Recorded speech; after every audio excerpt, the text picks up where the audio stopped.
For the 7-4 notes, we're going to start with some key features of our graph, specifically some vocab about those key features. The first vocab word that we're going to look at is period. The period is how long it takes patterns to repeat. In the case of sine and cosine, that is going to be 2 pi.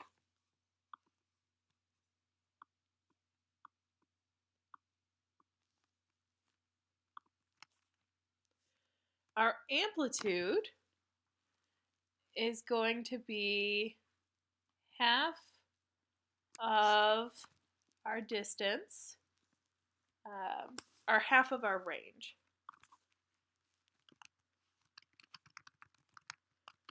It's also referred to as the A value. The midline is the horizontal line that cuts our graph in half. That's going to be referred to as y equals, because it's a horizontal line, so we need an equation, and it's going to equal k, so whatever we're adding. Our domain on our sine and cosine functions is going to be all real numbers, and the way that we can write that here is with this symbol. It's kind of like an R with an extra back to it. Our range on our sine and cosine functions is going to use brackets, and it's going to be the min to the max. In order to be able to graph our sine and cosine functions, we have to use our unit circle, specifically the axes on our unit circle. So we're going to start with our x positive, or positive x-axis, and it is going to be both 0 and 2 pi. And the coordinate point here is 1, 0.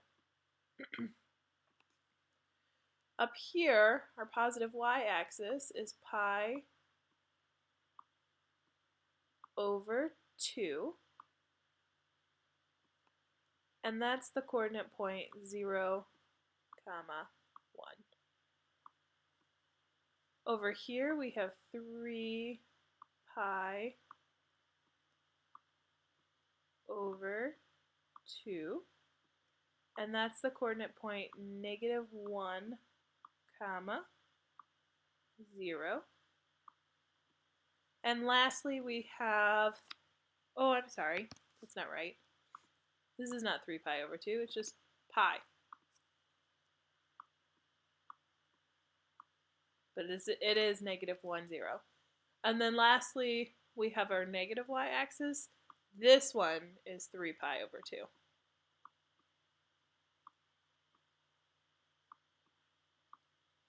And the coordinate point here is going to be 0, -1.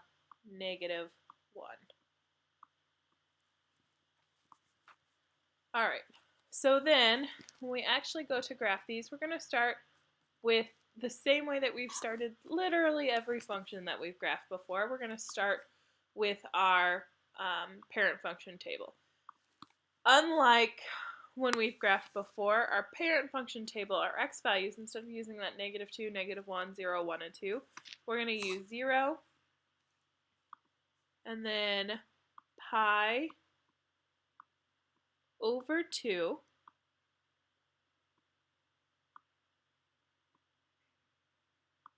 just pi, 3 pi over 2.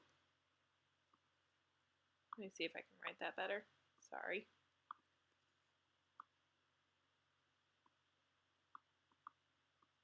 Trying to do this from the trackpad of my laptop, and it's a little difficult.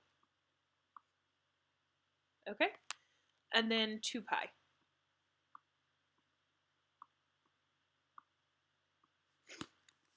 So what we're really looking at here is what is the sine function at all these different radian values.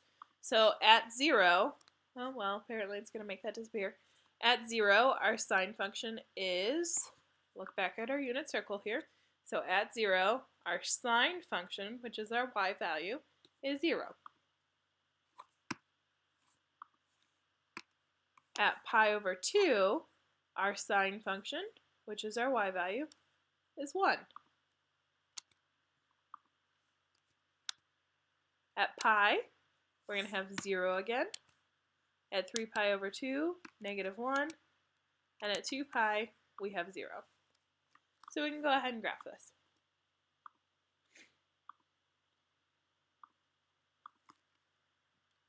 Oops. All right, so 0, 0, pi over 2, and you'll notice it's a little blurry on your note sheet, but our x-axis is not labeled with our typical -5, -4, -3, -2, -1, 0, 1, 2, 3, 4. Instead, it's labeled with pi over 2, pi, 3 pi over 2, and 2 pi, negative pi over 2, negative pi, negative 3 pi over 2, negative 2 pi. So we can graph pretty easily based on just these points. So we have 0, 0, pi over 2, comma 1, pi, comma 0, 3 pi over 2, comma negative 1, and 2 pi, comma 0. We want to go, so this is one period, and we want to go ahead and graph the other period, which means that we're just going to follow the same pattern. There's two ways to think about this. One way is we can actually look at negative pi over 2 and go back to our unit circle. If we're going negative, that means that we're going clockwise, and if we go negative pi over 2, we'd end up at 3 pi over 2. Our sine at 3 pi over 2 is negative 1. The other way to think about this is just to follow the pattern. Mid, low, mid, high, mid, low, mid, high, mid. That pattern's just going to repeat every 2 pi. So now we're going to go ahead and connect these, and I'm sure that this is not going to look great, but I'll do my best. Oh, hey, it's actually turning out okay. Oh, spoke too soon.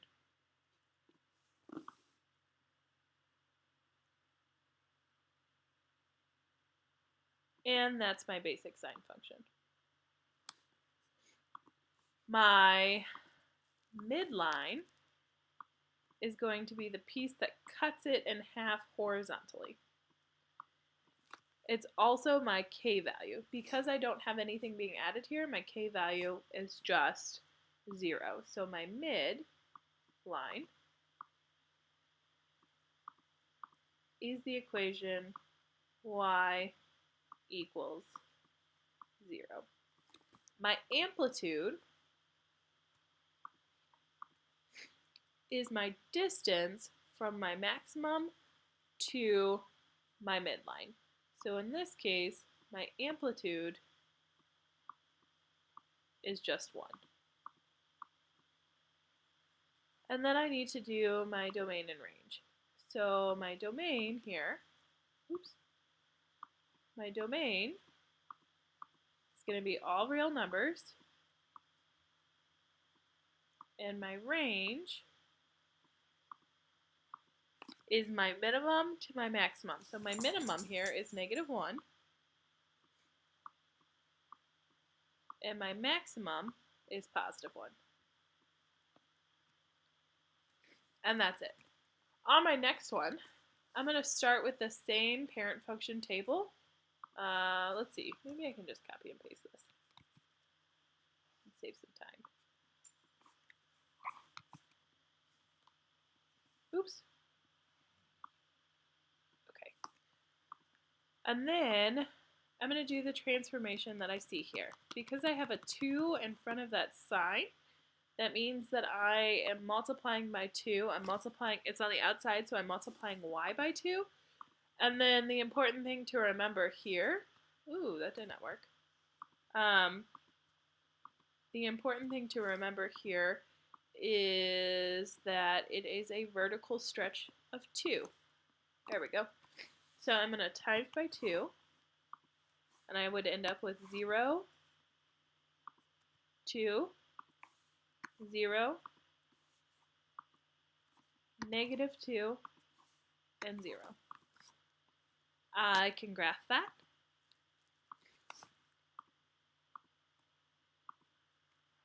Oh, stop it. Alright, so I'm going to start at 0, 0. I have pi over 2, comma 2, pi, comma 0, 3 pi over 2, comma negative 2, and 2 pi, comma 0. Again, I'm going to follow that pattern on the other side as well. And I need to connect.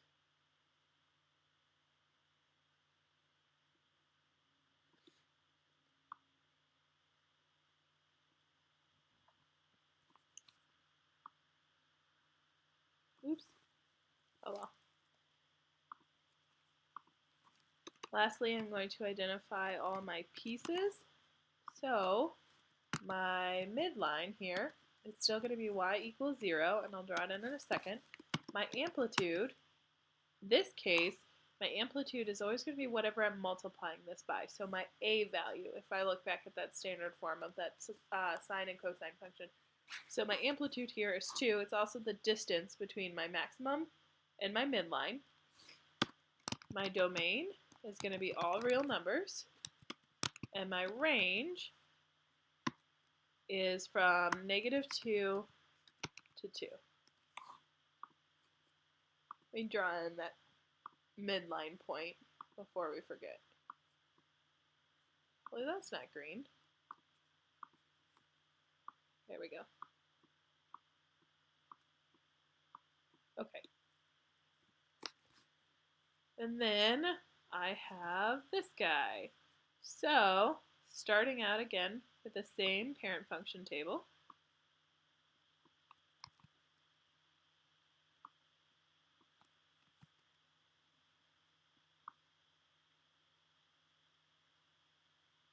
Just go over the other one. And then I need to add a column. And I'm going to do my transformation, which is to add 2. So I get 2, 3, 2, 1, 2. Graph it.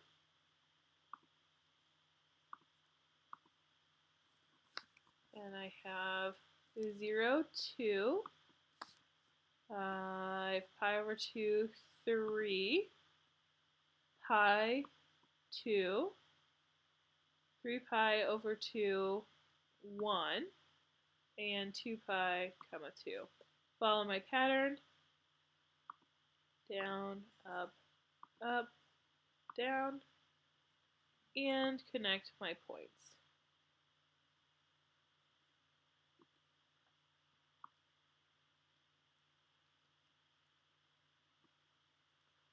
I have to draw in my midline. My midline here is going to be the same as my k value, so it's going to cut through at 2. And then I can fill in my amplitude and my midline. So my midline is at y equals 2. My amplitude is 1. My domain is all reals. I bet you hear the dogs. And the range is from 1, that's not a 1, 1 to 3.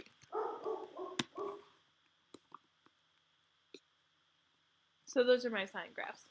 Cosine graphs are incredibly similar. I'm just going to do one because I don't want this video to take forever.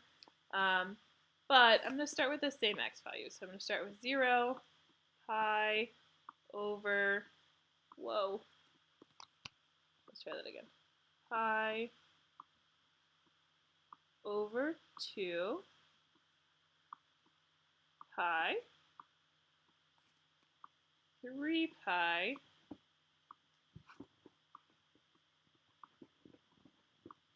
over, thank you, Malia, ow, stop sitting on me, over 2 and 2 pi.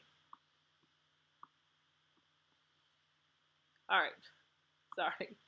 So I can go back to that unit circle and look at my cosine value. So my cosine value at 0 is 1. My pi over 2 value is 0. Pi is -1. 3 pi over 2 is 0. And 2 pi is 1. Let's graph.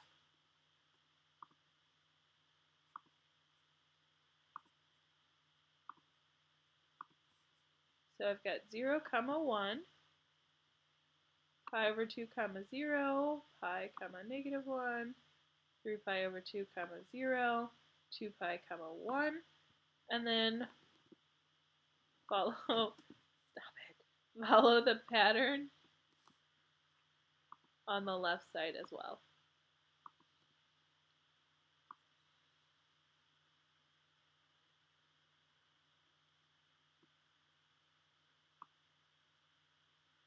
And connect the dots. Alright, so that's pretty terribly drawn line, but I think you get the picture. Down here, I would do the exact same thing, only I would add on a column where I multiplied by 3. Oh, I forgot to do domain and range up here. Hang on, pause. So let's do midline first. Midline is y equals 0. So let's draw it in. There it is. Oh, please. Draw on your midline. Amplitude is 1. And then domain, all reals, and range is again the minimum, which is -1, to the maximum, which is +1. So down here, we're going to multiply by 3. We're going to multiply that y by 3 in another column. You'll see that your amplitude should be 3, your mid should be the same, and your domain will be all reals. Your range will be -3 to +3. Down here, you have 2 transformations, so you're going to multiply by 2 and subtract 1. Once you do that, your mid should be at -1, y equals -1. Your amplitude will be 2. Your domain is all reals, and your range should go from, what should it go from? Let's see. It should go from -3 to +1. So finish those problems in. I'll put the note sheet on Google Classroom, and then you also want to do the backside practice problems. Once you're finished with that, you can work on your 9-4 homework assignment and then your Chapter 9 review guide. I will see you guys hopefully on Thursday. Probably going to go to bed now, so good luck and be good, and we'll see you Thursday. Now I got to turn off the screenshot thing. Bear with me. I mean, you can stop watching, but the thing